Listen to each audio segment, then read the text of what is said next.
लूंगी अरविंद जी का। सर जानना चाहेंगे जो उम्मीदें लोगों को हैं, क्या बजट में इस बार खास रह सकता है? कोरोना काल के बाद कितना खास है बजट? सबसे पहले इसी पर चर्चा।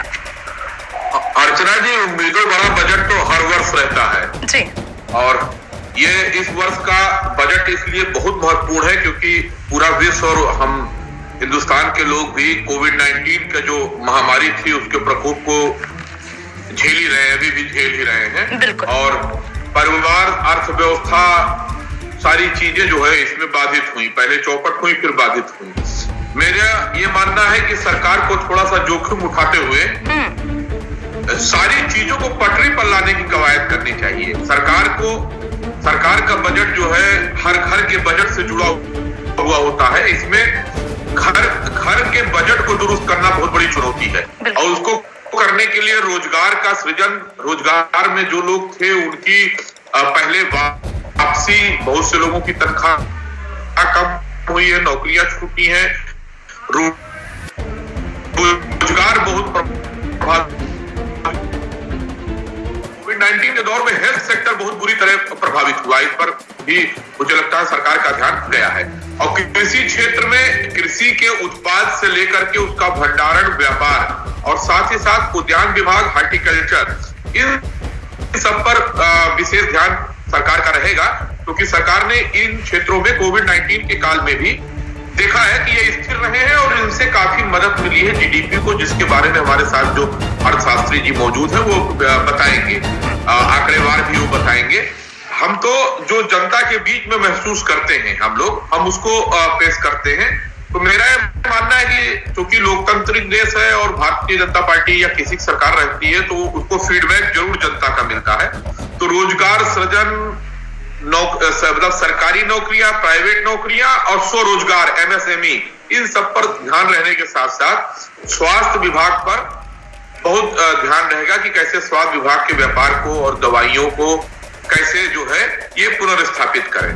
साथ ही साथ शिक्षा जगत में भी बहुत प्रभाव पड़ा है कि शिक्षा बाधित हुई है, तमाम नौकरियां, लेकिन शिक्षा या हम अपना बहुत जैसे वस्त्र उद्योग है, इन सब पर हम तब कंसीडर तब भी कर सकते हैं बाद में जब हमारा स्वास्थ्य जो है, हमारा जीवन, हमारा स्वास्थ्य, हमारा रोजगार ये बचा रहे। तो अभी प्राथमिकता तय करना सरकार की जिम्मेदारी है और मेरा ये मानना है कि सरकार को जोखिम उठाते हुए सबसे ज्यादा जो है जीवन को ढर्रे पर लाने का। ठीक है, लगातार अरविंद जी आप बात कर रहे हैं कि स्वास्थ्य की ओर ध्यान देना चाहिए, वो सबसे ज्यादा बड़ी समस्या इस वक्त बनी हुई है। जरूर उस पर आपसे मैं बातचीत करूंगी, कई सवाल उसको लेकर भी जनता के, लेकिन मैं अभी विवेक जी का रुख करूंगी। विवेक जी समझ, उनसे भी लगातार जानकारी लेंगे, लेकिन एक बार सबसे पहले अरविंद जी का रुख मैं करूंगी। अरविंद जी, जिस तरह से आपने जिक्र किया था कि स्वास्थ्य को लेकर सबसे बड़ी समस्या है, अब क्या माना जाए? विवेक जी कह रहे हैं कि पैसा नहीं है, खत्म हो गया, ये सबसे बड़ी समस्या। तो वैक्सीन को लेकर बात करें, क्या हर एक नागरिक को मुफ्त करवा देनी चाहिए वैक्सीन? ये मुफ्त ही मिलेगी, इसकी तो सरकार घोषणा कर चुकी है। मुफ्त वैक्सीनेशन ही होना चाहिए और होगा ही।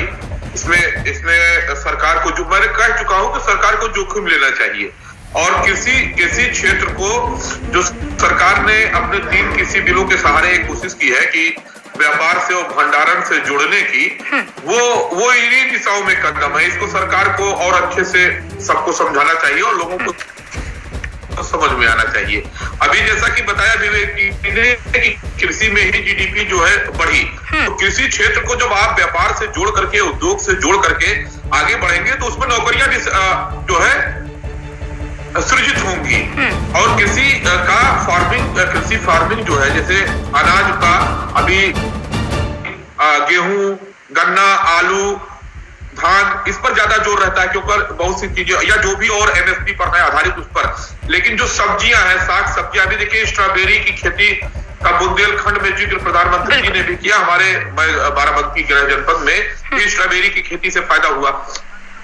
यहाँ फूलों की खेती, केले की खेती, मतलब इसको रोजगार से कृषि क्षेत्र को जोड़ने की और उद्योग की तरह सहूलियत देने की भी जरूरत है आगे बढ़ के, क्योंकि यही क्षेत्र है। अच्छा, कृषि का मतलब केवल किसान का जो उत्पादन है अन्न या सब्जी, उससे नहीं समझना चाहिए। कृषि अपने आप में उद्यान और पशुपालन जी। एक साथ करके जब तक नहीं आएंगे, और पशुपालन में आप देखिए मछली से लेकर के मुर्गी से लेकर के गाय भैंस बैल और जो है मछली पालन, सारी चीजें उसमें होती हैं। समझेंगे क्योंकि उनकी बात अधूरी रह गई थी। अरविंद जी, आप कृषि को लेकर बातचीत कर रहे थे। सबसे पहले मैं आपसे ये समझना चाहूंगी, क्योंकि किसानों का मुद्दा अभी सबसे महत्वपूर्ण माना जा रहा है और सबसे बड़ी समस्या भी बनी हुई है, तो किसानों के लिए क्या राहत हो सकती है जिससे कहीं ना कहीं ये माने कि जो आंदोलन हो रहा है उस पर भी थोड़ा प्रभाव पड़े और ये उग्र आंदोलन धीमा पड़ जाए? अर्चना जी, किसानों की राहत की आपने बात की।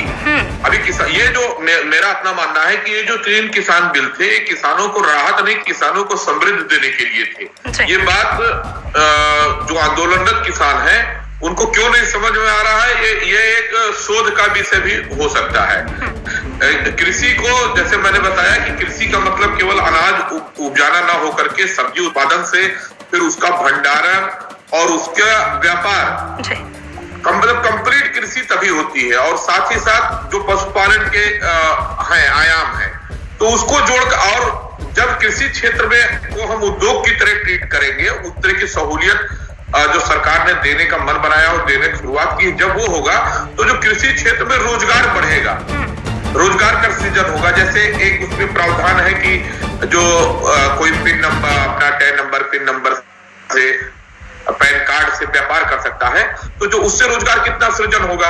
बाहर जो है कोई भी नौजवानों का ग्रुप बन करके कंपनी फॉर्म करके अपने जनपद की तमाम चीजों को करके, हमारे जैसे मैंने अपने गृह जनपद का हवाला दिया था कि यहाँ से कुछ किसानों के जो है जिन्होंने अच्छी खेती की, फूलों की तो यहाँ दिल्ली तक पहले से जा रहा है। तो ये सारी सुविधाएं, ये सारी जानकारी सारे ग्रामीण क्षेत्रों के नौजवानों को मिलेगी। अर्चना जी, दरअसल कृषि को जो है उपेक्षित घोषित कर दिया गया। लोगों को एक बताया गया कि कृषि जो है लाभकारी है, पढ़ोगे लिखोगे नहीं तो तुमको जो है खेती करनी पड़ेगी।